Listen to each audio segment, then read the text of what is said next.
Jake. I'm Christine. And happy Labor Day, everybody.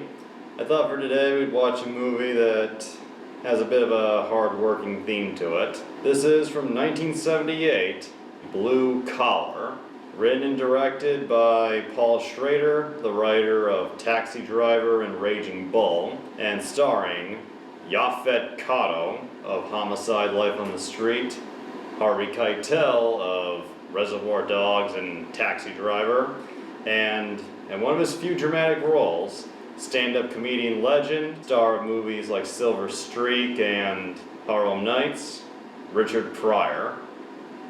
You ready? Ready. Let's do this.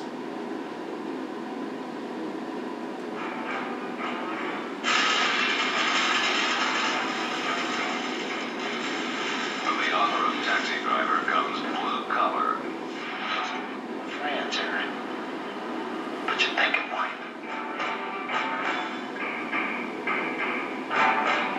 The American dream. If you're rich, you can buy it. If you're anything else, you gotta fight for it. Blue Collar. Interesting. I watched this movie with my grandfather, and it's a really good movie. It's got a few questionable things in it, like as far as how it portrays the union. Yeah. But there are a lot of people from the auto industry, particularly in Detroit, who didn't think highly of the union and told Paul Schrader how they would fuck them over and try to pit them against each other. What are you telling me, man? Is that what you're doing the work? On 3 men? Let's move it, see? You're dragging. You're always dragging the line. But the thing I don't understand is why you let the union rip you off as much as management, you know? It's really well written, it's got cool dialogue, and the trailer kind of represents the movie in a way. It starts out kind of light, has an Yeah. almost comedic feel to it. I couldn't have all my kids in the hospital, man. You know, You see, we have Sugar Ray Brown, you got Gloria Brown, you got O.J. Brown, Gail Sayers Brown, Jim Brown, Stevie Wonder Brown. Stevie Wonder. I was gonna come by. And it gets more intense as it goes on. Yeah.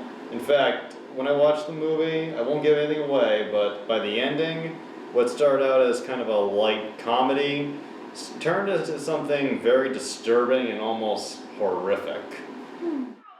How do I protect my family? I'm the only one who can protect you or your family.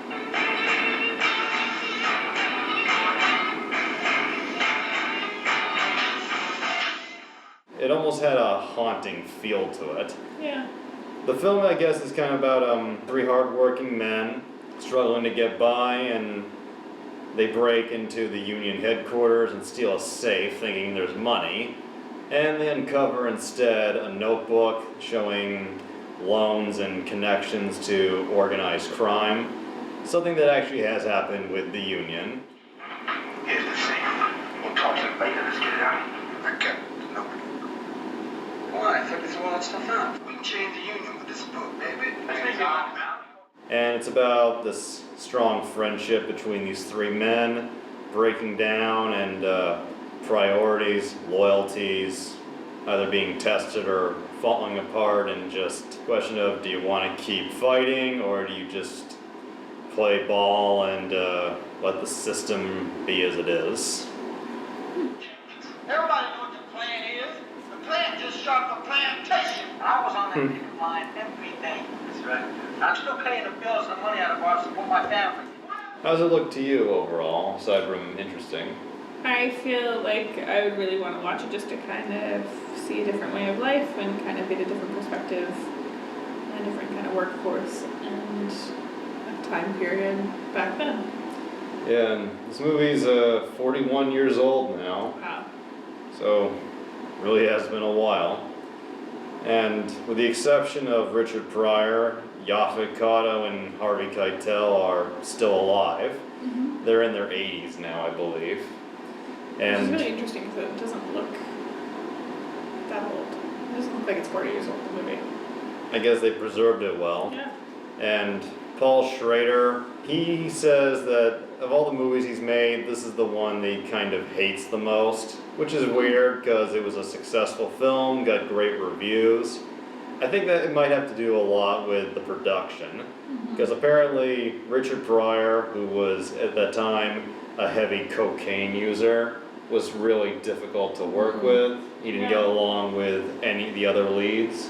And Paul Schrader claims that while filming, Richard Pryor refused to do more than 3 takes for a scene. Oh, wow. And when Schrader tried to demand that he do more, he claims Pryor stuck a gun in his face.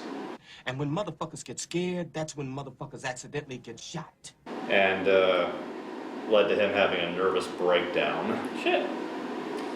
So yeah, very talented man, but it sounds like we got another asshole on our hands.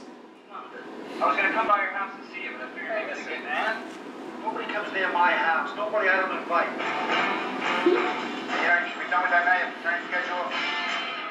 And another big theme of the film is, I guess, race, because as you can see, 2 of the guys are black, 1 is white, and their race doesn't really play an issue. Like, they're all friends, like a non-existent topic between them. But as the film goes on and things start falling apart, it brings some real ugliness out. Yeah. And it's interesting to watch, seeing like power dynamic, how it changes people. You can't be seen when you lose each other anymore. First of all, they know 3 guys did it. 2 of them were black, 1 of them were white. I want no sense, nobody. And interesting thing, Paul Schrader said that when he pitched the idea to an executive, told him it was a story about 2 black guys and 1 white guy, the executive was like, "You mean 2 white guys and 1 black guy, right?" I guess 2 black guys was 1 black guy too many back in those days. But Schrader stood his ground and got the film made mostly how he wanted to, despite all the studio and star setbacks. And it's a film that many people still love watching today, and filmmakers like Spike Lee encourage young filmmakers to watch and study it. Yeah. And the last thing I'll say, the theme song, a pretty classic song, Hard Workin' Man, is just great here.